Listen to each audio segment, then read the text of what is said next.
Hi guys, welcome to my channel. Nicole Mortgage Lender here. Today we're going to be talking about the current real estate market. It's still a seller's market.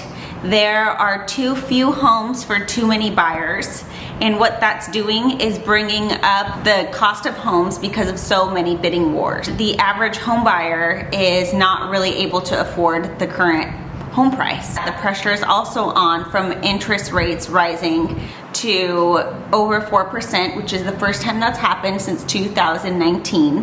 But I want everyone to remember who is looking to purchase a home, our parents' generation came from a market that was priced with interest rates at 15%. Studies show that it was even harder for them to purchase homes in terms of being able to qualify. So don't let the media scare you too much, but let's take a wrap in to see what the current market is doing and what you can do to help improve your chances of getting the home of your dreams. So the first new rule that you can take advantage of in this ultra competitive market is buying down your interest rate. And what that means is you can actually purchase a lower interest rate than the interest rate that's offered to you at no cost.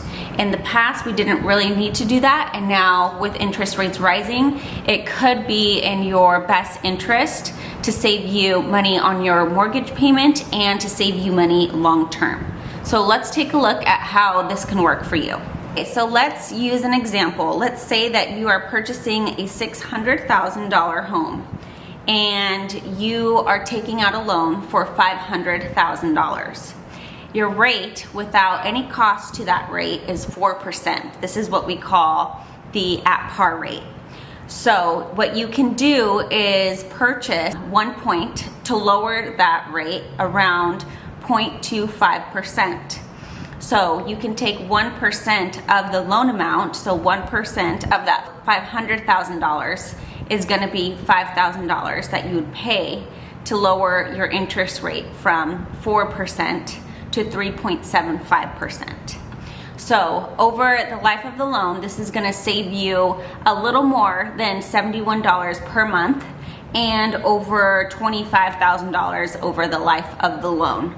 So you can see how this can make sense for a lot of people. The second thing you can do to be competitive in this market is to get something called a fully underwritten pre-approval. In the past, a basic pre-approval was really all you needed to be able to submit offers on looking for homes. But now we've taken it a step further and we are providing our clients with fully underwritten pre-approvals. Those might take a little bit longer because we do have to verify income and employment, so we'll need all the documents that they'll be looking at in escrow, but that does allow us to make sure that your loan can get approved quickly. It tells the seller that you're ready to go and that you'll have a fast close of escrow. And it also, because the underwriters are saying that your loan is good to go, we can remove contingencies and be more attractive to a seller without putting our clients at risk. Third tip. So in the past, a lot of home buyers would start looking at homes in their price range. In this market, since things are getting very competitive, people are putting a lot of money down. You really have to start looking at the bottom of your budget, knowing that the listing price is really the starting price.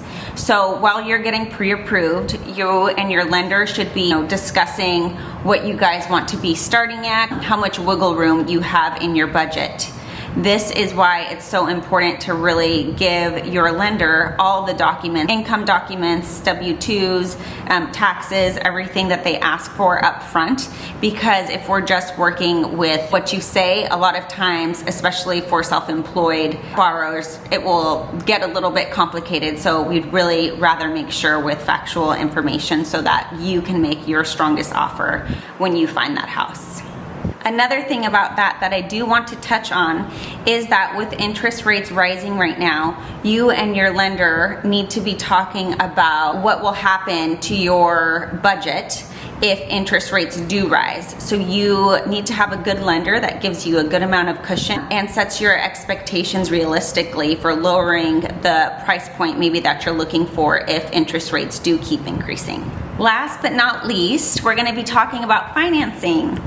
So in the past, buyers could come to the table with FHA, conventional, VA financing, and usually sellers weren't very picky about it and there wasn't a huge bias over it.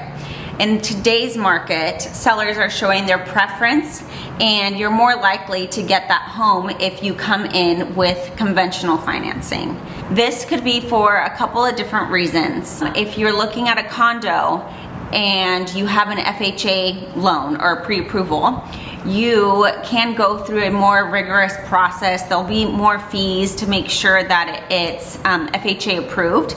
Not all condos are, and some sellers don't want to deal with that hassle and they're really looking to close that escrow fast.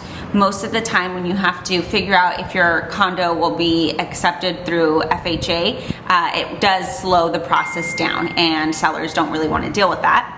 FHA can have kind of a stigma to it where it's associated with people that have higher debt. So sellers might not view your offer as qualified to someone who is competing with you with a conventional loan.